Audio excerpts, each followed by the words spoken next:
ఎటువంటి ఆపరేషన్ లేకుండా లేటెస్ట్ టెక్నాలజీతో చిన్న ఇంజెక్షన్ తో నన్ను పూర్తి ఆరోగ్యవంతురాలను చేశారు. Elite spine and pain management centre కి వెళ్తే మీ నొప్పులకు స్వస్తి. ఆంధ్రప్రదేశ్లో అన్ని స్థానాల్లో ఎన్నికలు ఒక ఎత్తు, ఆ ఒక్క సీటు మరో ఎత్తు. జనసేనాని నోటి నుంచి వచ్చిన ఒక్క మాటతో ఆ సెగ్మెంట్ పాలిటిక్స్ కే మారిపోయాయి. 15 రోజులుగా ఆ నియోజకవర్గం సూపర్ హాట్ సిటీగా మారిపోయింది. ఉన్నట్టుండి వైసీపీ ఫోకస్ చేయడంతో రసవత్తర పోరుకు కేరాఫ్ గా మారనుంది ఆ సెగ్మెంట్. ఇంతకీ ఏంటి ఆ నియోజకవర్గం? Let's watch the story.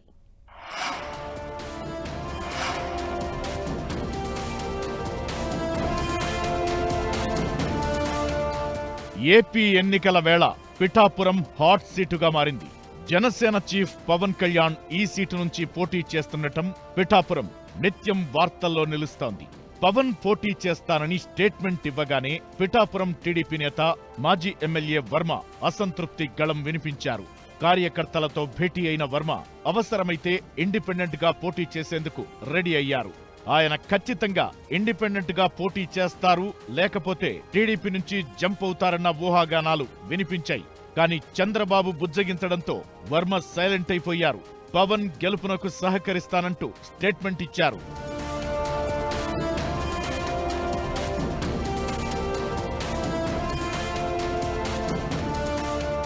కూటమిలో భాగంగా పిఠాపురం నుంచి పవనే క్యాండిడేట్.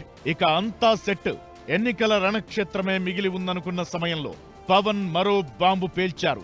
కాకినాడ ఎంపీ అభ్యర్థిని ప్రకటించే సమయంలో పవన్ స్టేట్మెంట్ మరోసారి పిఠాపురం ఎలక్షన్ పాలిటిక్స్ లో సెంటర్ చేసింది. ఒకవేళ అమిత్ షా ఆదేశిస్తే తాను కాకినాడ ఎంపీగా పోటీ చేస్తానన్నారు పవన్. కాకినాడ ఎంపీ అభ్యర్థిగా ఉన్న ఉదయ్ని పిఠాపురం ఎమ్మెల్యేగా అభ్యర్థిగా బరిలోకి దింపుతానని చెప్పారు.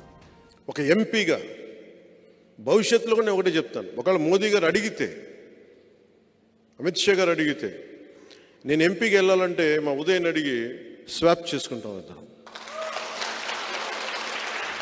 ఈ కామెంట్స్ తో మరోసారి తెర మీదకొచ్చారు వర్మ. పవన్ ఎంపీగా వెళితే పిఠాపురం నాదే, ఈ విషయంలో తగ్గేదేలే అంటూ బిగ్ బైట్ ఇచ్చారు వర్మ. చంద్రబాబు నాయుడు గారు నువ్వు 20 సంవత్సరాలు కష్టపడ్డా, నువ్వు త్యాగం చేయాలి ఎట్టి పరిస్థితుల్లో అని చెప్పి తెలియజేయడం జరిగింది. నేను త్యాగం చేశాను. పవన్ కళ్యాణ్ గారికి అక్కడ టికెట్ ఇచ్చాం. మనం వారికి సహకరించి పని చేయించి గెలిపించవలసిన బాధ్యత ఉంది. మేము ఆ బాధ్యత భుజాల మీద పట్టుకున్నాం.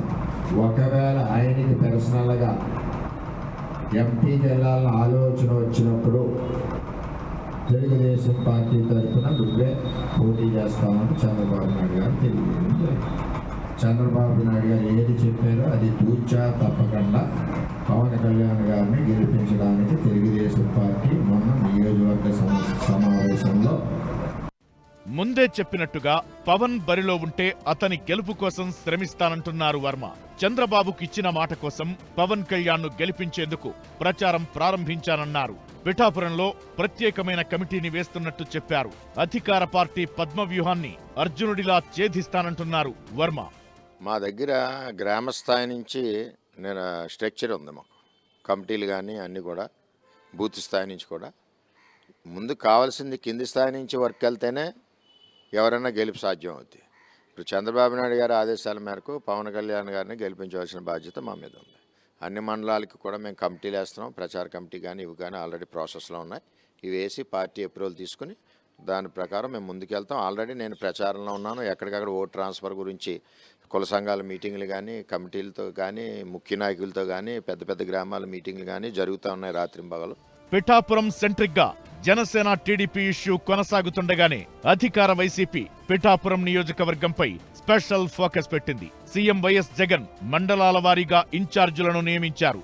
కాపు ఉద్యమ నేత ముద్రగడ పద్మనాభం పిఠాపురం వైసీపీ అభ్యర్థి వంగా గీతతో సమావేశమై ఎన్నికల వ్యూహ రచనపై డిస్కస్ చేశారు సీఎం జగన్. చేరికలపై కూడా ప్రత్యేక దృష్టి పెట్టింది వైసీపీ. నియోజకవర్గంలో బలమైన నేతలను చేర్చుకునేందుకు పావులు కదుపుతోంది. ఇప్పటికే పిఠాపురం జనసేన మాజీ ఇన్ఛార్జ్ మాకినేడు శేషుకుమారి వైసీపీ గూటికి చేరారు. 2019 అసెంబ్లీ ఎన్నికల్లో శేషుకుమారి పిఠాపురం జనసేన అభ్యర్థిగా పోటీ చేశారు. ఆమె చేరికతో తమకు మరింత బలం తోడైందని చెబుతున్నారు వైసీపీ నేతలు.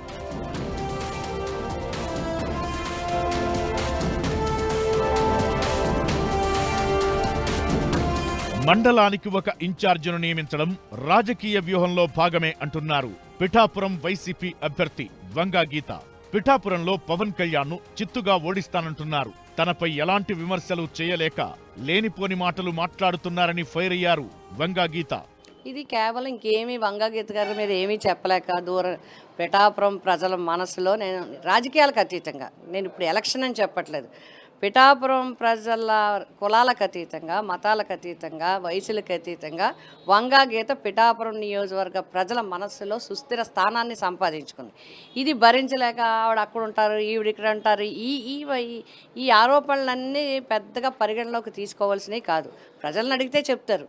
నామినేషన్లు దాఖలు కాకముందే పిఠాపురం పాలిటిక్స్ హీటెక్కుతున్నాయి. ఇక అసలు ఎన్నికల పోరు మొదలైతే రాజకీయాలు ఎలా ఉంటాయోనన్న చర్చ జరుగుతోంది.